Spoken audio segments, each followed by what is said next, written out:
Bonjour, c'est Florine de l'atelier de Scarlett. Une fois n'est pas coutume, je vous parle de l'extérieur.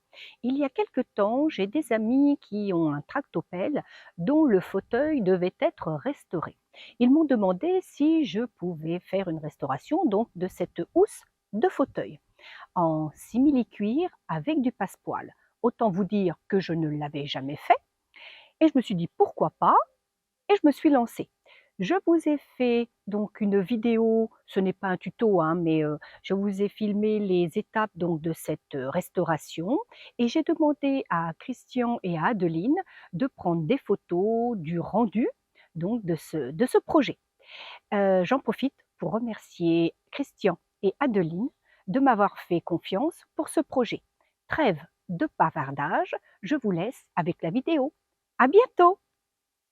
Alors là, je vous montre le simili-cuir noir, un simili-cuir exprès donc pour l'extérieur.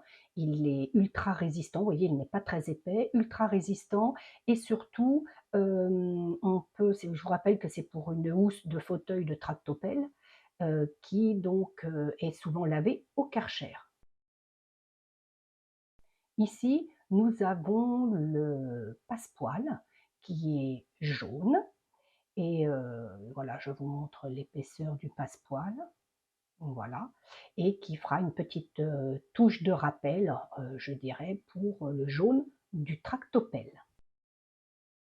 Voici l'empreinte des deux housses avec la marge de couture et l'embut, l'aisance pour pouvoir l'enfiler.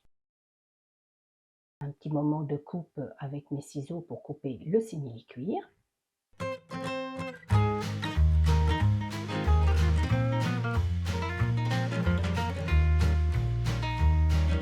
Je vous montre ici ce que je viens de couper, donc avec la marge de couture et l'aisance, voilà, qui est prévue, je vous le montre, pour pouvoir bien l'enfiler.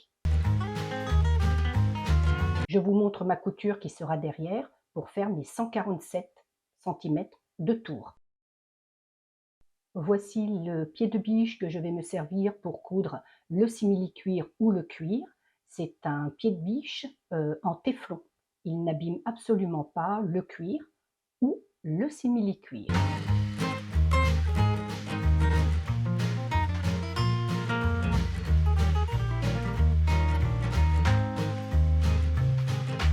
Lorsque vous devez coudre du cuir ou du simili-cuir, changez surtout votre aiguille pour celle dont je vous montre, à le leather, qui est donc l'aiguille hyper tranchante pour bien rentrer aisément et trancher ce cuir ou ce simili-cuir. Vous voyez, c'est une 130, hein, donc c'est une très grosse aiguille, donc n'oubliez pas de mettre ce style d'aiguille pour coudre du cuir ou du simili-cuir.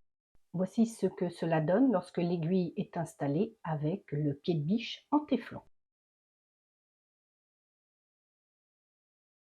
Lorsque vous cousez du simili-cuir ou du cuir, il ne faut surtout pas percer le tissu. Il faut donc bien mettre, comme vous allez voir, une petite pince pour maintenir les deux épaisseurs à coudre.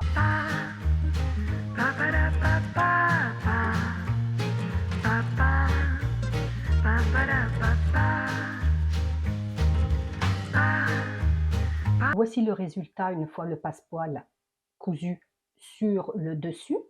Je vous laisse maintenant avec les photos de Christian et d'Adeline pour vous montrer le cheminement de la housse avec en finale le fauteuil terminé.